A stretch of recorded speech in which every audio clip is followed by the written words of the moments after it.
Olá, gente, bem-vindos a mais um vídeo do canal. Meu nome é Norton, esse aqui é o canal 1001 Livros, então já se inscreve aqui, por favor, já deixa o seu like, comenta se você já leu esse livro. E a gente criou um canal no Instagram chamado Canal 1001 Livros, então, por favor, se inscreva lá também. A gente vai postando ao longo das semanas o que a gente está lendo, o roteiro que a gente está planejando, para a gente poder continuar conversando, tá bom? Hoje a gente vai falar do meu primeiro autor japonês, chamado Haruki Murakami, cujo livro é Kafka à Beira-Mar. Esse livro eu li para o desafio do Bruno, do canal Mais Uma Página, livrando-se em 2021. O desafio do mês era um livro de literatura asiática. E o Kafka era, na época, o único livro japonês que eu tinha em casa, o único livro asiático que eu ainda não tinha lido. E eu quero falar justamente com ele, com vocês, justamente com ele.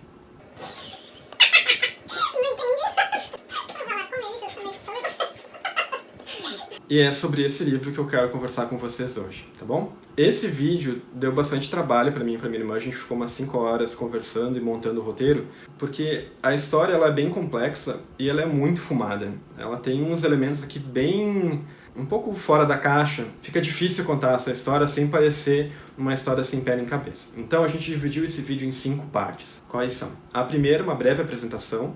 A segunda, a gente vai falar um pouco sobre os 2 personagens principais dessa história. Esse vídeo vai conter spoilers porque eu preciso contar algumas coisas para que faça sentido.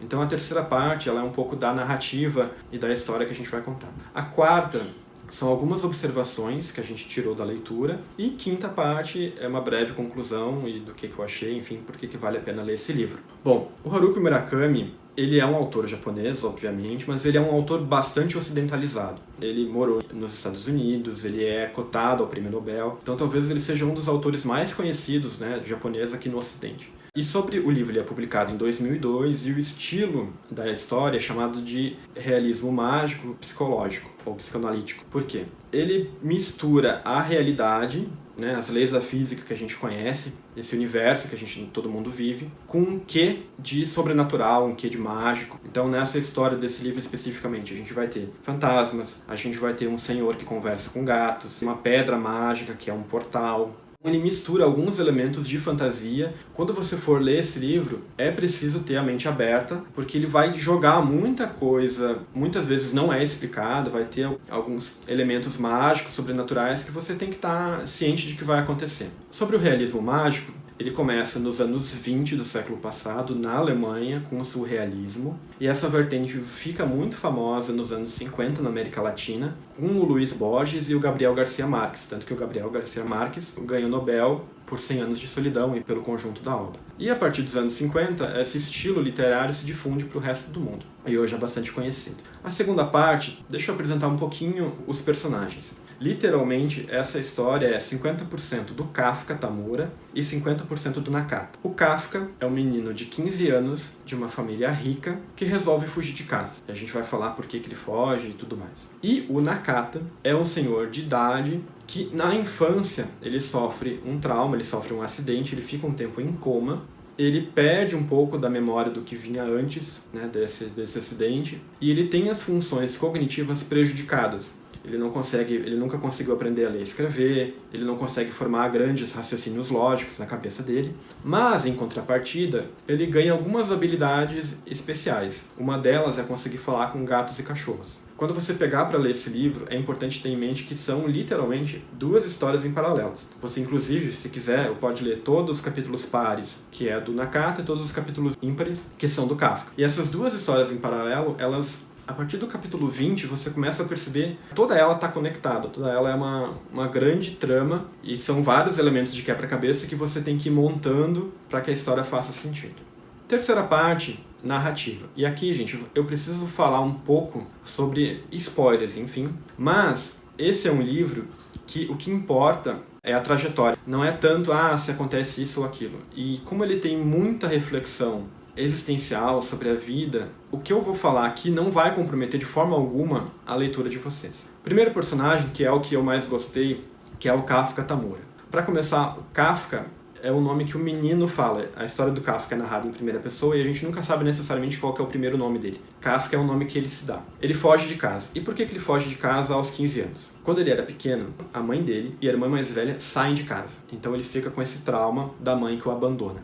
Ele mora com o pai, ele não se dá bem com o pai, por uma série de motivos. E ele foge de casa quando o pai resolve fazer sobre o menino uma espécie de profecia ou maldição, de que o menino mataria o pai e teria relações com a mãe e com a irmã.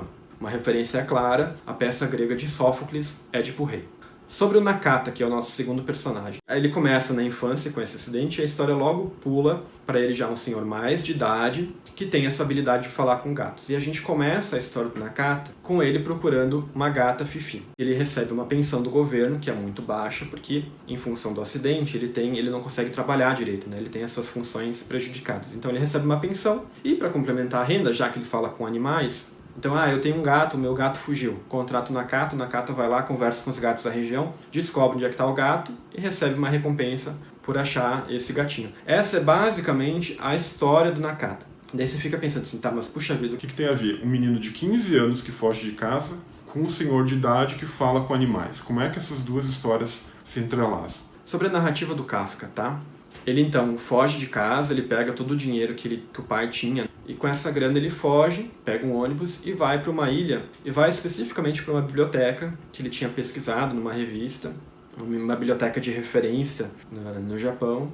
No meio do caminho, ele encontra uma menina que ele acha que possa ser a sua irmã. É interessante porque daí todas as mulheres com quem o Kafka se encontra, ele fica pensando, puxa vida, será que essa menina é minha irmã? Será que essa mulher é minha mãe? E ele fica com esse dilema. E a menina meio que percebe que ele está fugindo de casa e dá para ele um próprio número do telefone dela.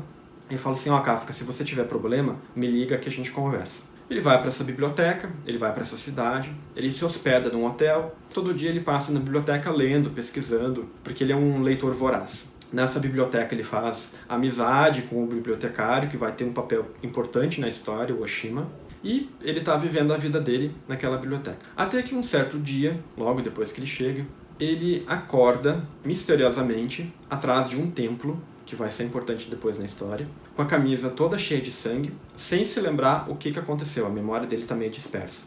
Ele fica desesperado porque ele fica com medo que ele tenha cometido, sei lá, com um ataque de raiva e ter realmente matado alguém. Ele não quer mais voltar pro hotel, e daí tem uma questão importante, porque o Kafka, apesar de estar nesse hotel, ele sempre carregava a mochila com todas as coisas dele junto com ele. Ele acorda, ele tá com essa mochila, ele fica meio desesperado, e ele liga para essa menina que ele conheceu no ônibus. Essa menina, de fato, ela o recebe, e eles meio que dormem juntos, então daí já faz relação à profecia.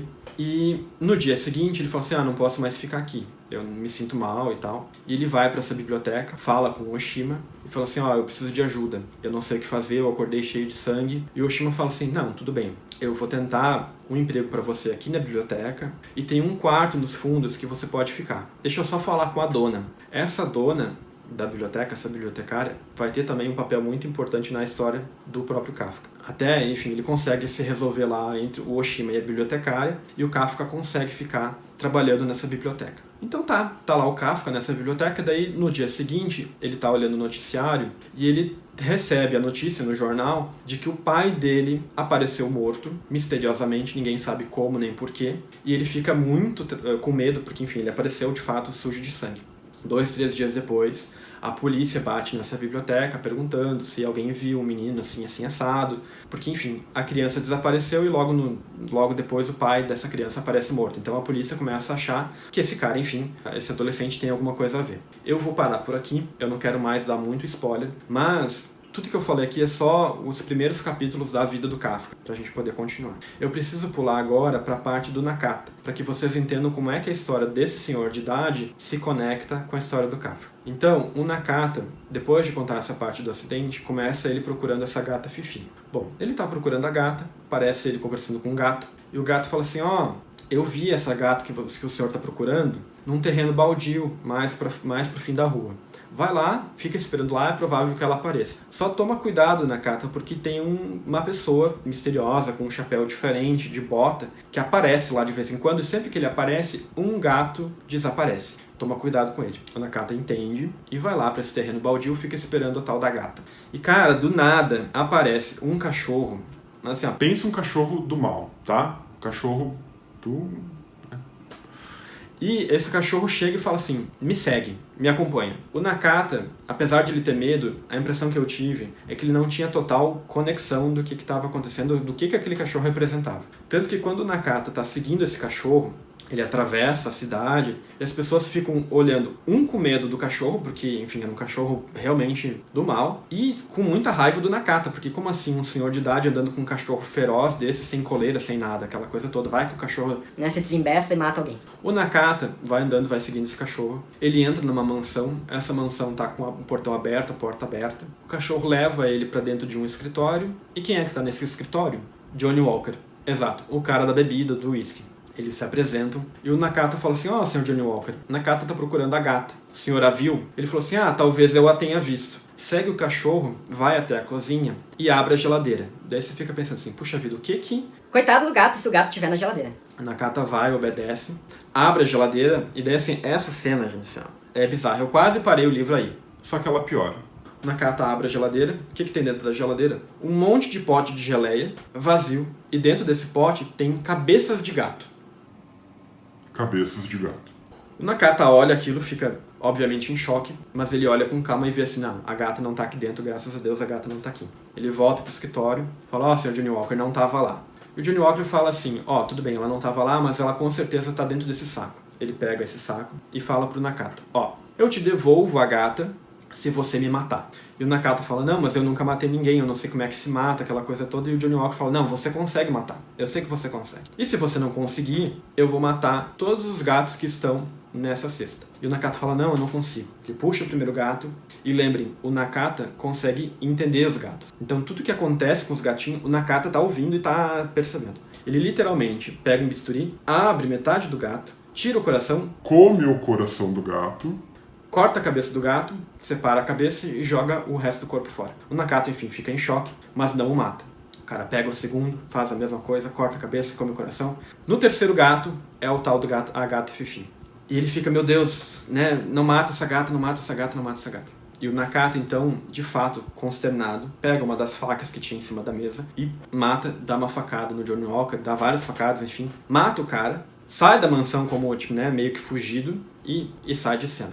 Bom, daí você fica imaginando, o que tem a ver a história do velho que mata uma pessoa meio, né, fantasiosa, enfim, Johnny Walker não existe, com a história do Kafka. A questão é que esse evento e essa morte vai refletir diretamente na vida do Kafka. Com essa morte do Johnny Walker, algumas mudanças já começam a acontecer, inclusive, no próprio Nakata. O Nakata perde a habilidade de falar com gatos e cachorros, mas ele ganha uma outra, que é uma espécie de sensibilidade. Ele sabe que ele tem que fazer algumas coisas, ele sabe para onde ele tem que ir, mas ele não sabe nem como nem porquê. E ele tem uma missão, que é fechar a porta da entrada. Seja lá o que isso significa. Ele não sabe muito como nem porquê, mas ele sabe mais ou menos o caminho por onde ele tem que seguir. Ele tem que ir, né, para uma direção, se não me engano, é o oeste. E a história, então, do Nakata você começa a perceber que ela está se conectando profundamente com a história do Kafka. Seja a camiseta ensanguentada, seja a profecia, seja o templo onde aparece o Kafka. E você começa, a partir do capítulo 20, mais ou menos, a compor esse grande quebra-cabeça e começa a entender como essas duas histórias começam a se entrelaçar. Chegamos então ao quarto ponto desse vídeo, que são as reflexões e aquilo que eu acabei tirando dessa história. Esse livro ele é composto de várias camadas, então a gente tem a primeira camada, que é essa narrativa meio sem sentido, meio desconexa, mas que conforme a gente vai lendo ela vai fazendo sentido, e a gente começa a perceber que esse assassinato do Nakata começa a interferir diretamente na vida do Kafka. Se botar essa edição tu vai ver. Então, com esse assassinato do Nakata, a gente começa a perceber as conexões que tem com a história do Kafka. Eu não quero falar aqui porque tem um grande plot, que a gente fica assim, explode um pouco a cabeça, mas a história começa a ficar diretamente conectada, tanto que depois o Nakata, inclusive, vai aparecer nessa mesma ilha, nessa mesma biblioteca que está o Kafka. A quarta parte, então, desse vídeo, são as reflexões que eu tirei a partir da leitura desse livro. Esse livro, ele tem várias camadas. A gente tem primeiro essa história meio cogumelo fumada, meio sem pé nem cabeça. É engraçado que conforme eu ia comentando a história com minha irmã para ver o que entrava no roteiro, ela falava, nossa, mas isso não faz sentido. Pois é, porque isso aqui reflete tal e tal ponto. Ah, tá, ela falava. tem essa coisa meio de, né, realismo mágico. Mas ela também tem muitas reflexões psicológicas, existencialistas, a começar por a questão do que é liberdade. O que é você se sentir livre? Né? Em dado momento, o Kafka se sente sem rumo, sem bússola, sem mapa, e ele fala assim, ser livre é isso? É estar só? É não ter que dar satisfação para ninguém? É não ter um local para onde voltar? O livro também reflete sobre destino. Será que a gente pode fugir do nosso destino? Porque o Nakata acaba cumprindo parte da profecia do Kafka e ele é obrigado, de certa forma, a cumprir algumas etapas, né? Seja esse portal da entrada, essa pedra da entrada, seja esse assassinato que ele comete, seja ir para o oeste como ele tem que ir.